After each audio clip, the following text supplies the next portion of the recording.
Is Nepal heading for democracy or discord? Sanjay got hit in 4 places. These are the rubber bullets that struck him. I was hit suddenly. The bleeding was unstoppable. I was not able to stand on my feet. 2 friends held me up and put me in an ambulance. I was wearing a t-shirt and trousers, and they were soaked. How do you feel towards the police? If the police were more rational, this situation would not have happened. Nepalese protester Sanjay speaking to Sky News' Cordelia Lynch on Friday. Felicity, what's been going on this week? So Nepal has elected its first ever female Prime Minister, Sushila Karki, and this week she is putting together her cabinet. Her appointment to the top job follows weeks of unrest, huge protests across the country, mainly triggered by young people. The protests resulted in Nepal's parliament being set on fire, the former Prime Minister quitting and fleeing the country. 72 people have been killed in the protests, and within 2 days, everything was torn down. And then out of all this chaos, they've got the first ever female prime minister. But the way that she was elected really caught my eye because it was done via the gaming platform called Discord. So it's the first time a head of state has been elected via social media, basically. Which is remarkable, and we will definitely get to that bit of the story. But just first to fill in the blanks for people who missed it, because as you say, it is kind of a big story, obviously, if you're from that part of the world. Actually, you know, the British news media for the last 2 weeks has been all Angela Rayner and Peter Mandelson, hasn't it? And I missed this completely. So, Jamie, can you summarise for us what actually happened in Nepal to cause this uprising in the first place? Yeah, of course. So Nepal's been in crisis actually for months. Anger has been building towards the Prime Minister, KP Sharma Oli. He faced allegations of corruption, patronage. Critics accused him of failing to address mounting economic problems. It kind of exploded when the kind of protesters needed somewhere to focus their ire, I guess. Protests erupted, led by students, young people. I think the really shocking thing was how harsh the security forces cracked down on it. As Felicity was saying, more than 70 people died. It was the bloodiest unrest since Nepal's civil war ended in 2006. Olly was then forced to resign. Parliament was dissolved. Elections were announced for March 2026, basically leaving the country in a kind of vacuum, political vacuum. The students that were involved, or young people that were involved in the protest, didn't really trust the kind of traditional parties, and kind of very many kind of young Nepalese felt that they didn't really have anyone to turn to, which is how we ended up with this movement that's called Hami Nepal, which is called as We Are Nepal in Nepalese. It's a youth-led protest group that had over 160,000 members, and they created a Discord server called Youth Against Corruption, where thousands gathered in real time. And the thing they were particularly angry about, Harriet, was the banning of social media, or the attempt by the former Prime Minister Olly to ban social media.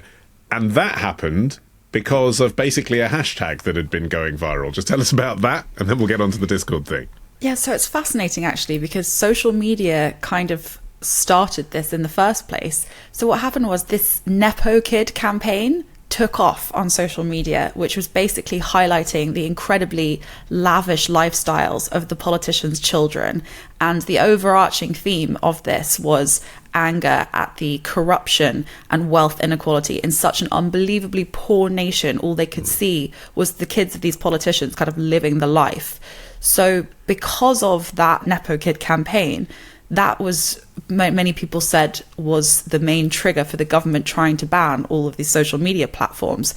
And for the very frustrated, mostly young, incredibly engaged activist population, they said that that was just the last straw, and that's when these widespread protests just erupted, and it was like the catalyst for all the anger about the corruption and about the inequality and the poverty, cost of living, and also like what most people say is the failure of this Nepalese republic, because the monarchy was abolished in 2008. And since then, there's been 14 governments representing 3 parties that have taken turns at governing. So basically, the accusation is it's not working. And those videos, Felicity, that had gone viral, obviously not all of them are in English and that easy to find when you're over here, but I managed to see a prominent example, which was basically a lot of these so-called Nepo kids, you know, kids of politicians, and they'd literally identified the handbag that the women were carrying or the sunglasses that the men were wearing and then priced them up. So you could see in a very fast-paced slideshow, you know, $100,000 of luxury spending going past your eyes, and then cut quickly to people living on the streets in Nepal, eating with their hands and all the rest of it. And, you know, even from this distance, it made me angry. It was an effective bit of propaganda, that. Yeah, absolutely. Nepal is one of the poorest countries in the world. It's deeply impoverished. So to see these images of the children of the ruling elites, you know, really living it up with designer handbags and yachts and, like, you know, just the most glamorous, luxurious lifestyles you can imagine, in sharp contrast to how the majority of Nepalese live, was just a recipe for disaster, basically. The country also has a very, very young population. So the median age is 25. The largest age group is 15 to 19-year-olds, and more than half the population are under 30. So they're more likely to be online. They're more likely to see these images. And it's sort of something that you're seeing across the world globally, is young people furious with the growing inequality that is really everywhere. You're having more and more billionaires are getting wealthier every year. Poor people are getting poorer. And it's interesting, there have been some comment pieces suggesting that this is indicative of revolution in the wider region. So there's, I mean, for slightly different reasons, it's not all completely the same, but there's been unrest in Sri Lanka, unrest in Bangladesh, recent mass student-led protests in Indonesia. Apparently Philippines are now looking at what's happening in Nepal, and young people again are kind of mobilizing and saying this kind of inequality is just not acceptable, and we're going to do something about it. I think a lot of them, well, some of them I think regretted how far these protests went. I don't think they intended for the parliament building to have been burnt down, and obviously not for people have been killed. I think lots of people wanted it to be peaceful, but such is the outrage that it clearly got, you know, out of control. So there was demonstration on the street, and to quell it, a group coalesced around Discord. How did that even happen? How did Discord become the thing that was the platform they were all talking on? Was it because the other ones were banned at this point? I think the thing about Discord is that it's a very young, and as Felicity was saying earlier, it's kind of it was initially aimed at gamers. So it's actually something that's kind of out with the political establishment. Certainly not something that people are using on a daily basis in the same way that maybe WhatsApp or X or Instagram is being used. It's being used by a certain group, but it has become much more popular among young people. And certainly I know lots of young people who would use Discord every day, and not necessarily just for gaming. It was kind of one that was kind of seen as being outside of the establishment. It sort of evolved into like a Reddit forum on your phone, hasn't it, basically? Yeah, exactly. And a lot of the time people set up Discords for their own interests. So you'll have like it could be anything specific to, you know, whatever you're interested in. I love Jamie your Timson. Chickens. Yes, I'm sure there's a Discord where my mum just talks about how much she loves me and what a clever boy I am. I was thinking more of fans of your work, Jamie, but maybe that is your mum. Of course she's a fan of my work. What was interesting about it when it was on Discord is quite how kind of, I mean, supporters will say it's quite egalitarian, but basically people nominated candidates, they grilled them on their like integrity and their vision, and argued about the kind of political future for Nepal. It was so popular that Discord servers crashed, and then these like discussions and debates and everything were mirrored on YouTube so that even thousands more people could do it. Eventually 5 candidates were shortlisted. I think the key thing was that they weren't part of the establishment. They weren't, you know, political insiders. They were activists, independents, reformers, and a kind of consensus emerged around the Prime Minister now, which is Sushila Karki. Her record was kind of credibility, effectively. She was Chief Justice. She prosecuted corrupt ministers, which I think was a big part of it. But they're still part of the establishment then. I mean, she may have prosecuted the establishment, but she's still in it. I think she was seen as someone who stood up to the interest. I think probably the argument of whether or not she's too closely tied to the political establishment will come out depending on how she does, right? But it was effectively a Discord poll that chose in which she was chosen, which is an incredible thing. I mean, it's absolutely staggering, isn't it, Harriet? You could not have predicted that would be a way that someone would gain, albeit interim power, albeit with a lot of, balls up in the air and no one quite sure what's going to happen next. Nonetheless, it's not just a poll to see what people think and then there's some other process. She won on Discord and then she became Prime Minister. Yeah, so this is where I think that this is such a fascinating story. So social media and Discord actually has been used really successfully to kind of coordinate action and coordinate protests and turn people out to protest. But this is, I think, very unprecedented in the scale of actually being involved in creating a political future. But we're talking about like 150,000 people meeting in a virtual chat room to discuss the future of the country. And this was so intense, and all the polls that allowed participants to nominate their interim leader like in real time, and all the discussions, and eventually they coalesced around Sushila Karki. But then the thing that I found so interesting was that the army chiefs, the military that had imposed the curfew that actually originally drove people to Discord, they met with the organizers of this channel and asked them to suggest a nominee for interim leader. So this was with the help and the involvement of the military. So the very social media that the government originally tried to ban, and then the curfew enacted by the military that pushed people to social media, has now been used to help the government and the military select the interim leader. And I think that is fairly unprecedented. I think that's really key. I think the point that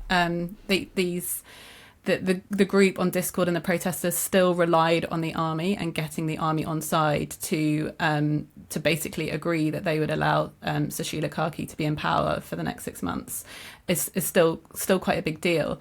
And the only other thing I would say is that even though it is remarkable and extraordinary, and all the signs at the moment are looking that this is a positive thing, you're seeing with Karki's new appointments lots of human rights and anti-corruption campaigners. It does all look kind of like it's going in the right direction. But there are some people who are saying that actually, is this unconstitutional? It has happened extremely quickly. It was very disorganized, a random social media call, according to some people. I imagine there are quite a lot of Nepalese who aren't online, who had nothing to do, who weren't involved in this discussion at all. So was it representative of the whole country? Also, the March date for the next elections, the Nepal's major political parties did not agree to that. They weren't part of the conversations. Some were hunted down and attacked by mobs and were stuck in army barracks at the time that this was being organised. The rejoinder to that is, well, nearly every office needed to run the government basically went up in smoke. So in terms of getting anything off the ground, would have been a big deal. But I think you also have to, there's just something that's, it could all go wrong basically. And I'm trying to be cautious. And like, just because they're young people, I think it's very tempting to be like, the rebellion, young people. But look at the Chinese Cultural Revolution. Young people do not always get it right. Things can go horribly wrong. So, an element of caution might need to be introduced into this. I think like the fact that Discord wasn't set up for this reason, right? It isn't like an online platform destined to create political, to choose political leaders or whatever is an issue. And as much as, people can say that Discord is, in some ways, it's kind of, it's semi-gated. You decide who joins the groups. You have some control over it. You don't actually know who's involved on these servers. You don't know. They're very obviously vulnerable to manipulation and disinformation. Also, you need IT, right? I mean, there's two-step verification. You need a fluency to be able to use it. That's not democracy, is it? You're alienating people who can't get on it. People could argue that it's more egalitarian than access to like a physical polling station that people can't reach. There's more people that have access to the internet that may not have access to like physically getting to polling stations. But I think the really crucial thing here is that Discord was not used to select a new leader.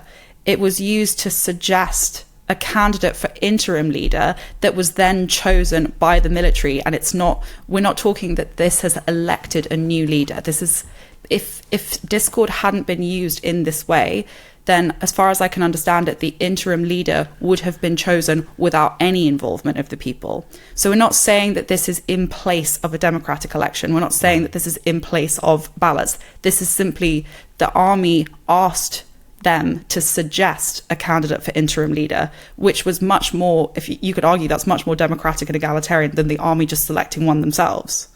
One could. But I mean, people have been left out of this democratic process is the point, Harriet. Yeah, but it's not a democratic process. It's not an election. Like, I think that's a really crucial point. It was just a suggestion for an interim leader that wouldn't normally have involved anyone. So you could argue that the involvement of 150 to 200,000 people is significantly better than the involvement of a few politicians and army chiefs. What it reminds me of, Felicity, is the Arab Spring. I used to do a slot on 5 Live on a Saturday night, kind of ridiculous as it seems now, kind of looking back on the week's internet news. Like that was the thing you could do in 15 minutes. But it was very much in that era, 2011, 2012, and lots of this stuff was happening then, and people were predicting that this is how regimes would fall, you know, across the world, across Africa in particular and the Middle East. This is how regimes would fall. Young people would rise up and say, no, I don't want to be treated like this. And they do it all on Twitter as it was then. Does it remind you of that as well? And if it does that mean that there was just a pause of 10 years in between where things didn't pan out like that? Or is this just sort of brief resurgence of that kind of activity and, you know, conventional means of influencing the populace will return? It made me think of the Arab Spring too. And I sort of remember at the time there was a big enthusiasm for social media and how it was going to upend everything for the good. And obviously that was the image that the social media companies themselves wanted to promote. But actually having some distance now from the Arab Spring, I think there was a bit of whitewashing going on, and I don't think the role of the social media companies was as benign as maybe they were trying to make it look. I mean, I think there was certainly, you could see that countries which had far less access to the internet and social media also had protests, such as Lebanon and Syria. They erupted, and they didn't have a massive amount of population online. And there was a very good piece in the New Yorker by Malcolm Gladwell from ages ago, who also kind of poured cold water on it and was talking about, you know, the civil rights protests in the 60s, which hadn't relied on social media at all. And also when you look more recently at Facebook's role in Myanmar and other countries where Facebook itself has admitted that its systems promoted violence and hatred, I think there was a sort of exaggerated enthusiasm for the role social media can play. And as you were saying, Ollie, when you look at the Arab Spring, lots of countries turned more authoritarian and there was more of a crackdown. So social media definitely played a role in mobilizing people and getting people to talk. But I think it's got a more murky legacy, perhaps, than it looked at the time. Nonetheless, though, I guess internationally, Harriet, you know, neighbours of Nepal are going to be looking at this and thinking, are we about to see a Discord winter? Is this going to spread? Yeah. Well, I mean, Discord has already been used by political activists in Hong Kong, for example. Also in the US, it's actually been more associated with the propagation of far-right and extremist content. Yes, I do think that countries will be looking at this very, very carefully, because it doesn't matter whether or not you think that the Arab Spring was a good thing or successful. It doesn't matter whether you think that social media was kind of beneficial. The reality of it was that it was incredibly powerful. It was used to kind of bypass state-controlled media. That in countries with like significant media repression, it did allow people to coordinate in that way and broadcast videos and images and eyewitness accounts directly from street protests that then brought like global awareness to uprising. Whether or not it's a good thing, I think, is irrelevant to the crucial point, which is that social media is a powerful tool for organization, whether for good or for bad.